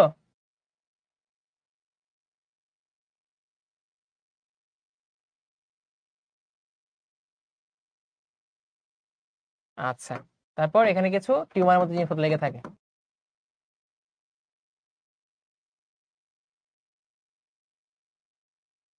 এই যে এই যে মাইটোকন্ড্রিয়া হয়ে গেল, তুমি লিখবা চিত্র মাইটোকন্ড্রিয়া, তুমি 2 এ 2 ইনশাল্লাহ। টিচার খুশি হয়ে তোমাকে পরবর্তীতে গুড ইমপ্রেশন নিয়ে খাতাগুলো দেখবে, যে আরে চাইলাম একটা, সে এটাও লিখলো এবং চিত্র এঁকে দিল, ওয়াও এ তো অসাধারণ। What is ATP? ATP is the currency of cell. টাকা খরচ করে যেমন কিছু কিনতে হয়, তেমনি কোষে কোনো কাজ করতে হলে এটিপি খরচ করতে হয়, মানে এর প্রতি শক্তির উৎস। তো 35 সেকেন্ড লাগছে, দেখছো? তাহলে এটা কোনো ব্যাপার তোমাদের জন্য, আরো তোমাদের কম লাগবে ইনশাল্লাহ। আচ্ছা, চিত্র 1 এবং 2 এর মধ্যে বিরাজমান পার্থক্য মানে কি? মাইটোসিস এবং মিওসিস কোষ বিভাজনের মধ্যে পার্থক্য। কে কে পারবা? কে কে পারবা মাইটোসিস এবং মিওসিস কোষ বিভাজনের মধ্যে পার্থক্য? ভাইয়া গত ক্লাসে একটা চার্ট দিছিলাম, ক্লাস 2 এর মধ্যে নোট দেওয়া আছে মাইটোসিস এবং মিওসিসের পার্থক্য। কে কে পারবা দেখি? এটিপি ফুল ফর্ম হচ্ছে তোমার অ্যাডিনোসিন ট্রাইফসফেট। অ্যাডিনোসিন ট্রাইফসফেট, ঠিক আছে? আমরা চ্যাপ্টার 4 যদি আমি পড়াই তাহলে আমি পড়াবো, যদি অন্য কেউ পড়া অন্য কেউ পড়াবে। তোমার চ্যাপ্টার 4 জীবনী সত্য এখানে আছে মাইটোসিস এটিপি। সবাই পারবো, সবাই পারবো, সাবাস। তাহলে সুন্দর করে এখানে একটা চার্ট করবা। তুমি কেমনে টেকনিকটা দেখো, গ নাম্বারে 3 3 কেমনে পাইতে হবে? তুমি লিখবা চিত্র 1-এ দেখা যাচ্ছে একটি কোষ থেকে 2টি অপত্য কোষ তৈরি হচ্ছে। দেখবেন ওইটা।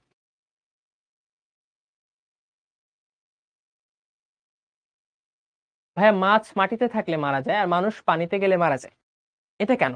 কে বলছে? সারোয়ার বলছে।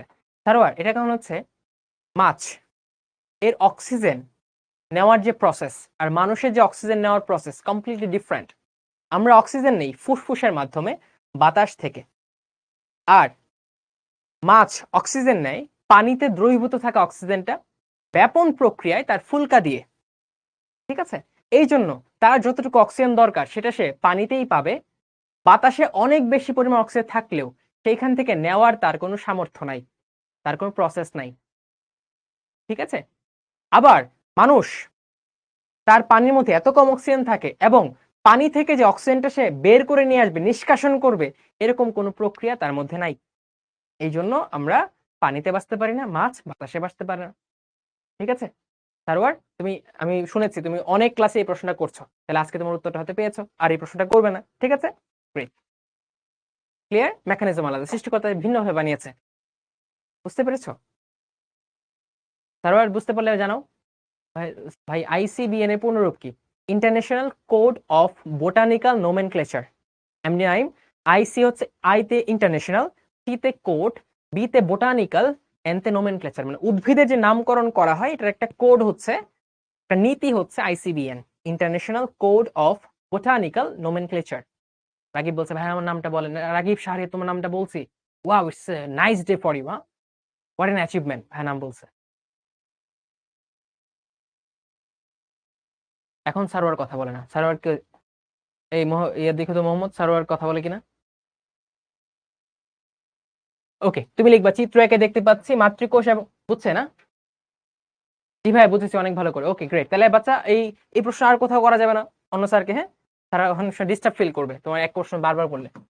আচ্ছা, চিত্র 1-এ বলবা মাতৃকোষ থেকে অপত্য কোষ তৈরি হচ্ছে 2টা, মাতৃকোষ অপত্য কোষের ক্রোমোজোম সংখ্যা সমান, অর্থাৎ চিত্র 1 হচ্ছে মাইটোসিস, 1 নাম্বার তুমি পায়ে ফেলছো।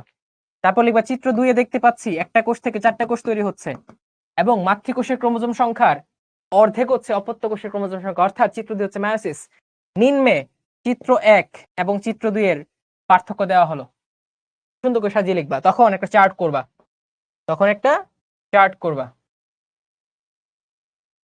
চার্ট না করে লেখা যাবে না, হ্যাঁ, চার্ট করবা।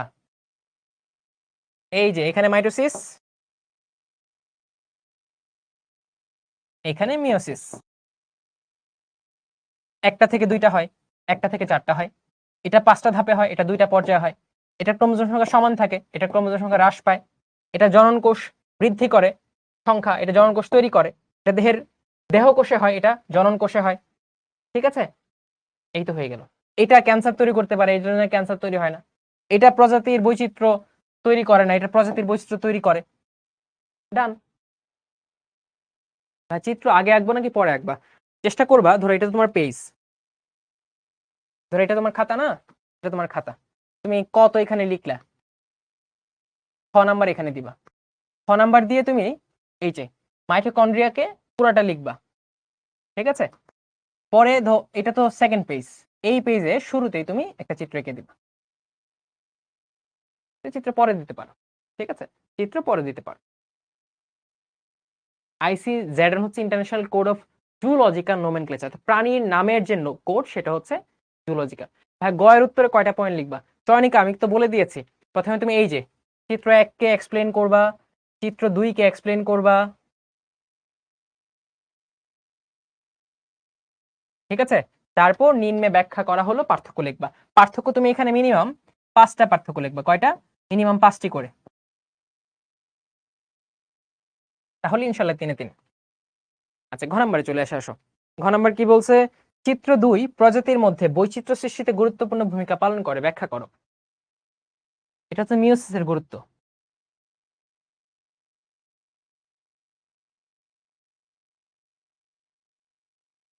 ঠিক আছে, এটা হচ্ছে কেমনে তুমি ব্যাখ্যা করবে, আসো আবারও দেখাই। তুমি লিখবা চিত্র 2, এটা হচ্ছে মিওসিস, এটা হচ্ছে মিওসিস প্রক্রিয়া। এটা কোথায় হয়? লিখবা এটা জনন কোষে হয়, জনন কোষ তৈরির সময় হয়, লিখলা। ঠিক আছে, তারপর লিখবা এই মিওসিস কোষ বিভাজনের সময় ক্রোমোজোমে, এই কথাটা ভালো করে লিখতে হবে, ক্রোমোজোমে বিদ্যমান জিন সমূহের পুনর্বিন্যাস, পুনর্বিন্যাস বা একটা ধরো ক্রস ওভার করে ফেলা। ক্রস ওভার আছে না, গানের ক্রস ওভার, যে একটা গানের লিরিক্সের মধ্যে আরেকটা গান অ্যাড করে দেয়, তখন একটা নতুন হয়ে যায়, ম্যাশআপ টাইপের, ম্যাশআপ বা ক্রস ওভার। ঠিক আছে, এই টাইপের পুনর্বিন্যাস, বা এই ওয়ার্ডটা ভালো করে লিখো, ক্রসিং ওভার, ক্রসিং ওভার করে, যার ফলে জিনের পুনর্বিন্যাস মানে কি, জিন বৈশিষ্ট্য নিয়ন্ত্রণ করে, বৈশিষ্ট্যের পুনর্বিন্যাস বা ক্রসিং ওভার হয়, এবং বৈচিত্র্য তৈরি হয়। তাহলে চিত্র 2টাকে তুমি এক্সপ্লেন করবে, চিত্র 2টা অ্যাকচুয়ালি কি, কয়টা ধাপে হয় এটা লিখবা, মায়োসিস নিয়ে কিছু কথাবার্তা লিখবা। ঠিক আছে, পরে লিখবা এই কারণে হয়। তারপর আরেকটা প্যারা লিখবা, সেই প্যারায় লিখবা যে এই বৈচিত্র্য প্রাণীকে বা জীবকে বিভিন্ন পরিবেশে অভিযোজন করতে হেল্প করে, বিভিন্ন পরিবেশের সাপেক্ষে তাকে টিকে থাকতে, বৈশিষ্ট্যের পরিবর্তন করতে হেল্প করে, সাহায্য করে। That's all. হ্যাঁ, মিওসিস কোষ বিভাজনে ক্রোমোজোম একবার আর নিউক্লিয়াস 2বার বিভাজিত হয়, এটা একটু বুঝান। আচ্ছা,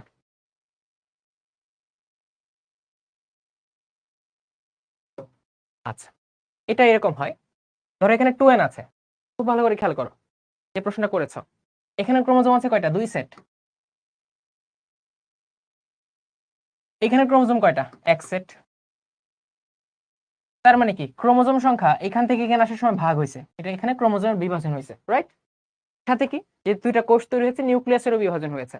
আচ্ছা, আবার যখন এইখান থেকে সে এখানে আসছে, এখানেও 1 সেট ক্রোমোজোম, এইখানে হচ্ছে 1 সেট ক্রোমোজোম, তাহলে মাই ডিয়ার স্টুডেন্ট দেখো ভাই, এইখানেও এক সেট ক্রোমোজোম, এইখানে এক সেট ক্রোমোজোম, অর্থাৎ ক্রোমোজোম সংখ্যা কিন্তু কমে নাই। যেহেতু কমে নাই, কেন কমে নাই? কারণ ভাগ হয় নাই, বিভাজন হয় নাই, তো ক্রোমোজোম সংখ্যা আগের মতোই আছে। কিন্তু যেহেতু কোষ তৈরি হয়েছে, কোষ তৈরি করতে হলে তোমার কি দরকার? সাইটোকাইনেসিস এবং ক্যারিওকাইনেসিস দরকার, সাইটোপ্লাজমের বিভাজন দরকার এবং নিউক্লিয়াসের বিভাজন দরকার। তাই এখানে নিউক্লিয়াসের বিভাজন হয়েছে। তার মানে এখানে বলতে পারি প্রথম পর্যায়ে হয় নিউক্লিয়াস প্লাস ক্রোমোজোম প্লাস সাইটোপ্লাজমের বিভাজন,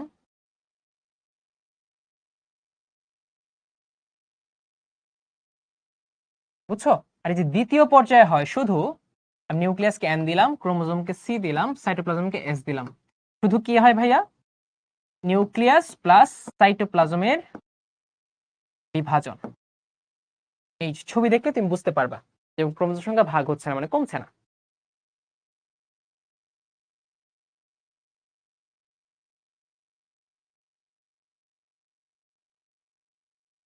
আচ্ছা, এটা তোমাদের আরেকটা হোমওয়ার্ক থাকবে। এটা হচ্ছে হোমওয়ার্ক থাকবে, চলো আমি হোমওয়ার্কটা বুঝাই দিই তোমাদের সুন্দর করে।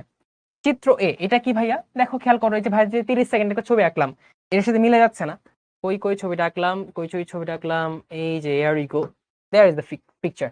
দেখো অনেকটা এটার সাথে মিলে গেছে, অনেকটা এটার সাথে মিলে গেছে। অর্থাৎ তোমার চিত্র এতে দেওয়া আছে মাইটোকন্ড্রিয়া, এটা হচ্ছে মাইটোকন্ড্রিয়া। আমি তোমাদের বলে দিচ্ছি, আমার মনে হয় তোমাদের চ্যাপ্টার 2 পড়ানো হয়েছে, জীবকোষ এবং টিস্যু, তাই না? পড়ানো হয়েছে কিনা মাই ডিয়ার স্টুডেন্টস, জানো? মাইটোকন্ড্রিয়া। আর চিত্র বিতে খেয়াল করো, এখানে 2 সেট ক্রোমোজোম আছে, একটা কোষ থেকে 2টা কোষ তৈরি হয়েছে, এখানেও 2 সেট, এখানেও 2 সেট। অর্থাৎ ক্রোমোজোম সংখ্যা সমান, অর্থাৎ সমীকরণিক কোষ বিভাজন বা মাইটোসিস কোষ বিভাজন। তাহলে আমরা বুঝে ফেলছি। তো রাইবোজোম কি? তুমি বলবা রাইবোজোম হচ্ছে একটা কোষীয় অঙ্গাণু, কোষীয় অঙ্গাণু। বা দেখো আমি কতগুলো বিশেষণ অ্যাড করি, দেখো ঝিল্লিবিহীন, ঝিল্লি বিহীন সার্বজনীন, এটা আদিকেন্দ্রিকও থাকে এবং সুকেন্দ্রিকও থাকে, তোমরা পড়েছো। সার্বজনীন কোষীয় অঙ্গাণু যা প্রোটিন তৈরি করে, প্রোটিন বা আমিষ তৈরি করে কোষে, ঠিক আছে? এই জন্য কোষের মধ্যে প্রোটিন ফ্যাক্টরি বলা হয় রাইবোজোমকে। মিওসিসকে হ্রাসমূলক বিভাজন কেন বলা হয়? তুমি বলবা মিওসিস কোষ বিভাজনের ফলে ক্রোমোজোম সংখ্যা অর্ধেক হয়ে যায়, তার মানে কি অর্ধেক কমে গেছে, এই জন্য হ্রাসমূলক বিভাজন বা রিডাকশনাল সেল ডিভিশন। চিত্র এর গঠন ব্যাখ্যা করো। চলো তোমাদের মাইটোসিস আঁকাটা আবার শিখে ফেলি আমি সুন্দর করে, আসো চলো সুন্দর করে আমার সাথে আঁকো, দেখি তোমাদের কয় মিনিট লাগে। মাইটোসিস কি? একটা 2টা পর্দা দিয়ে আবৃত থাকে। কয়টা পর্দা? 2টা। এটা বাহিরের পর্দা, এটা হচ্ছে বাহিরের পর্দা, এটা হচ্ছে বাহিরের পর্দা। এই যে এটা হচ্ছে মাইটোসিসের বাহিরের পর্দা। কি পর্দা? বাহিরের পর্দা। আচ্ছা, ভেতরে একটা পর্দা দিতে হবে।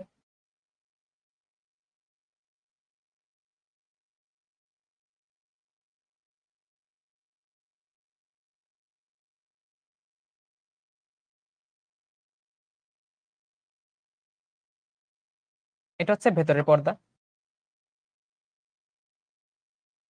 বা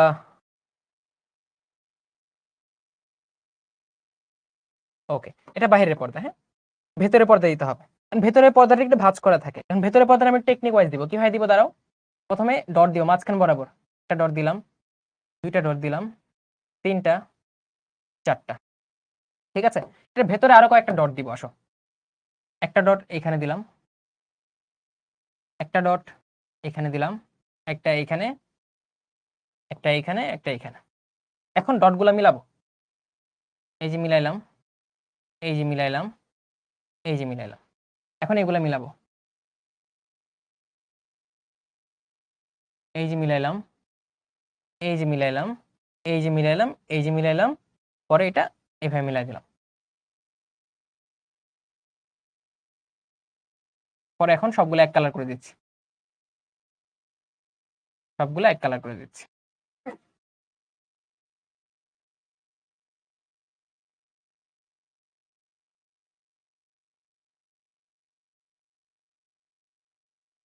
ওকে, ঠিক আছে। তারপর কি তুমি দেখবা তোমার এই ভেতরের যে পর্দাটা, প্যাচকুচ খাইছে, এটার মধ্যে টিউমারের মতো কিছু জিনিসপত্র, ব্যাটারির মধ্যে কিছু জিনিসপত্র লাগানো আছে, ব্যাটারির মধ্যে কিছু জিনিসপত্র লাগানো আছে, যেগুলোর মধ্যে কি শক্তি তৈরি হয়, এটিপি তৈরি হয়। তোমাদের যে স্যার পড়াইছে ওই স্যার পড়ানোর কথা, অক্সিজেন নামক ব্যাটারির মধ্যে কিছু জিনিস। এখন তুমি 3D, এই দেখো 3D কেমনে আঁকবা।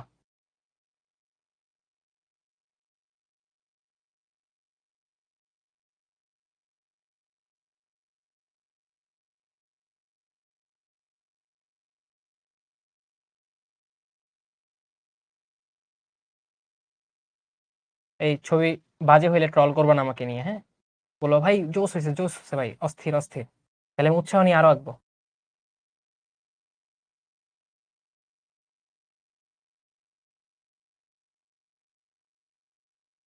এই যে তোমার 3D মাইটোকন্ড্রিয়া, দেখছো? 3D mitochondria. এখন লেভেলিং করো, কেমনে লেভেলিং করবো আসো।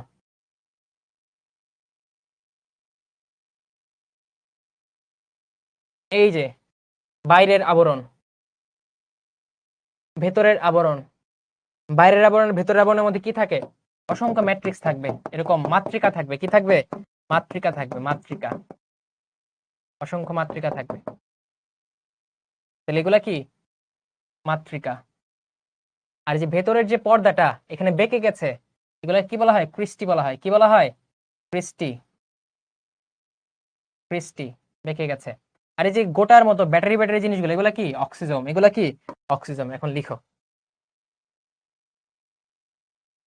এটা হচ্ছে বাইরের পর্দা, দেখছো? তাহলে দেখো বাইরে যেটা থাকে, কত সুন্দর নাম, বাইরের পর্দা।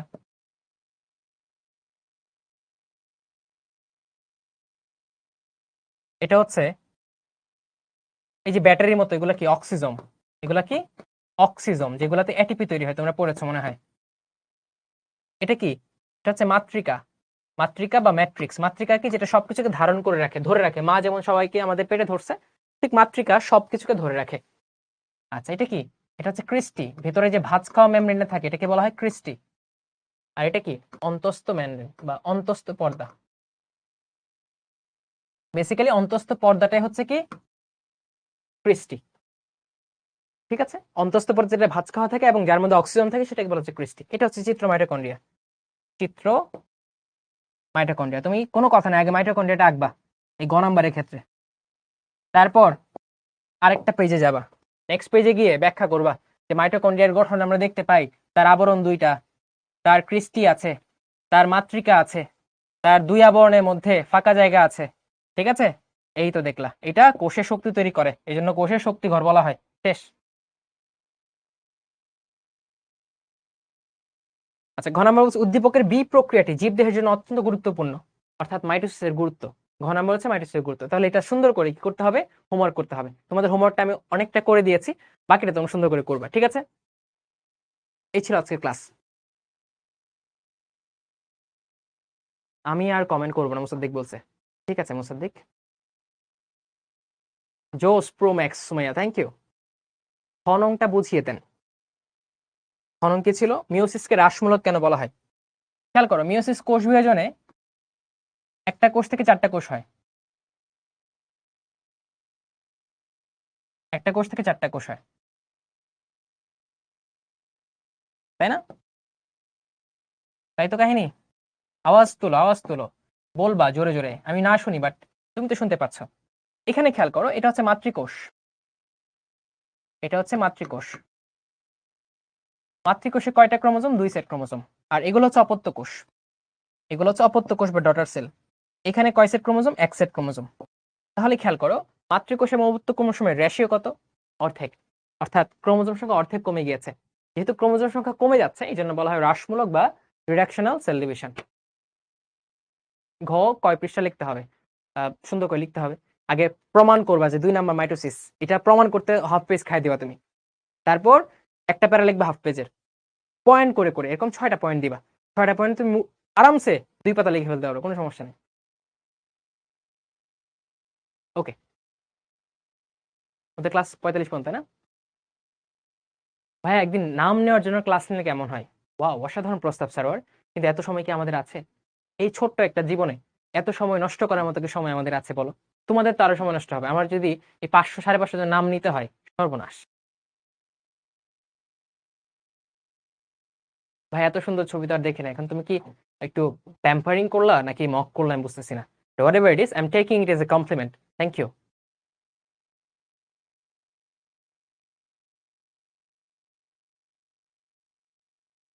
আচ্ছা, একজন নাম বলছে, এই পর্যন্ত আমার নামটা কেউ বললো না। দেখি তো, করে যাও তো।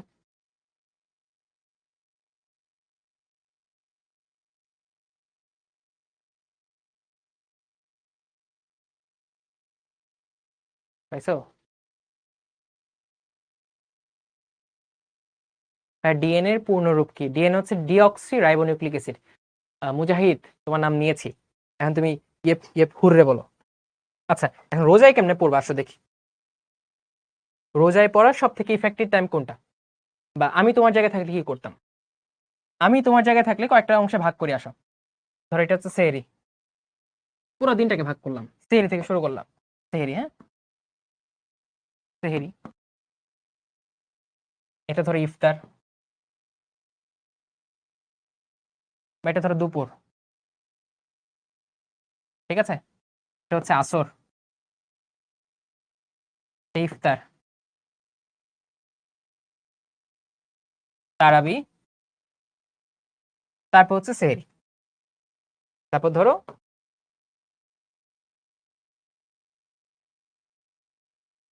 এই যে সেহরি। তাই তো, এই তো সাইকেল তোমার, এই তো সাইকেল। তুমি কি করবা? Perfect timing. তোমার করতে কোনটা হওয়া উচিত? স্কুল যেহেতু বন্ধ, আমি শুরু করলাম ইফতার থেকে, সেহরি থেকে শুরু করলাম। সেহরি থেকে শুরু করলাম, তার মানে তোমার প্রথম দিন রোজার এলান হয়ে গেছে, তোমার তারাই পড়তে হবে। তুমি সুন্দর করে তারাই পড়বা। রোজাটাকে স্পিরিচুয়ালি আল্লাহর কাছাকাছি যাওয়ার জন্য চেষ্টা করতে হবে, বুঝছো? সর্বাধিক চেষ্টা করতে হবে। আমরা আগে সারা বছর যত ভন্ডামি করি না কেন, চেষ্টা করতে এই রোজা মাসটা ভালো হয়ে যায় এবং এই ভালো হওয়াটা ক্যারি অন করার। ঠিক আছে, সৃষ্টিকর্তার কাছাকাছি যাওয়ার চেষ্টা করতে হবে। তো তুমি তারাই পড়বা। ঠিক আছে, তারাবি পড়ে এসে সুন্দর করে খাওয়া দাওয়া করবা। খাওয়া দাওয়া করে ফোন টোন কিচ্ছু না দেখে, বিসমিল্লাহ বলে, আল্লাহর নাম নিয়ে, আল্লাহ আমাকে শয়তান মুক্ত করে বলে তুমি ঘুমাই যাবা। তুমি ঘুমাই যাবা। তাহলে খেয়াল করো, তারাবি পড়ে আসতে আসতে তুমি ধরো 10:30 বাজলে, তুমি 11টায় ঘুমাইলা। রাত 11টায় তুমি ঘুমাইলা। আচ্ছা, সেহরির সময় মনে হয় 4:30 থেকে শুরু হয় না মোহাম্মদ? মোহাম্মদ, হ্যাঁ, শেষ তো 5টার পরে। তো ধরো তুমি 11টা থেকে 4টা পর্যন্ত ঘুমাবে। কয়টা? 4টা, রাত 4টা। 4টা আম্মু তোমাকে ডাকবে, তুমি উঠার চেষ্টা করবা, আবার ঘুমায় পড়বা, আবার আম্মু ডাকবে, আবার তুমি ঘুমাবা, আবার উঠবা। ঠিক আছে, এমনি চলতেই থাকবে। তো 4টায় তুমি উঠে সেহরি করবা। আচ্ছা, সেহরি করার পর ফজর পড়বা, ফজর নামাজ। এটা তোমার আমি যদি বলি 6টার মধ্যে শেষ হয়ে যাবে, বা 5টা 45-এর মধ্যে শেষ হয়ে যাবে। 5টা 45-এর মধ্যে শেষ হয়ে যাবে। তুমি তখন কি করবা? ঘুমাবা না। তোমাকে অনেক, তোমার প্রবৃত্তি বলবে আরে একটু ঘুমায় যা, কিন্তু তুমি ঘুমাবা না। তুমি ঘুমাবা না। তুমি বলবা না, ঘুমানো যাবে না, কারণ এখন আমি খাইছি।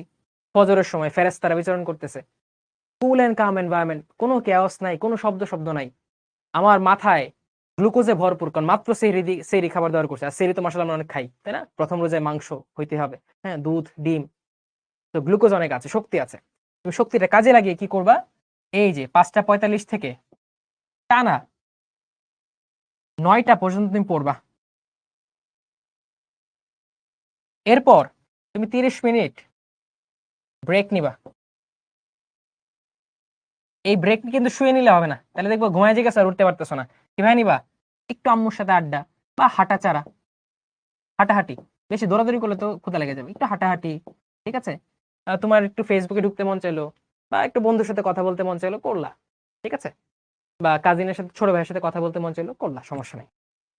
আচ্ছা, এই 9টার পর থেকে আধা ঘন্টা ব্রেক নেওয়ার পর তোমার কি ক্লাস থাকবে শিখর। তুমি শিখর ক্লাস করবা। দুপুরে নামাজ কালাম পড়বা, গোসল টোসল করে। দুপুর থেকে আসর চেষ্টা করবা এখানে 1 ঘন্টা বা 1.5 ঘন্টা ঘুম। তাহলে ধরো জোহরের নামাজ পড়তে মধ্যে 2টা বাজে, আসর হচ্ছে 4টা 45-এর দিকে। 2 ঘন্টা 45-এর মধ্যে 1.5 ঘন্টা তুমি ঘুমাইলা, আরো থাকলো কয় ঘন্টা? 1 ঘন্টা 15 মিনিট। এখানে আবার 1 ঘন্টা তুমি পড়বা, 1 ঘন্টা পড়া, বুঝছো? 1 ঘন্টা পড়লা। তুমি আসরের নামাজের পর পড়াশোনার দরকার নাই, তখন তো টাইম কাটে না, ইফতার কখন করবো না করবো, হ্যাঁ, তখন তুমি কোরআন তেলাওয়াত করলা, ঠিক আছে, একটু আম্মুর কাছে হেল্প করলা।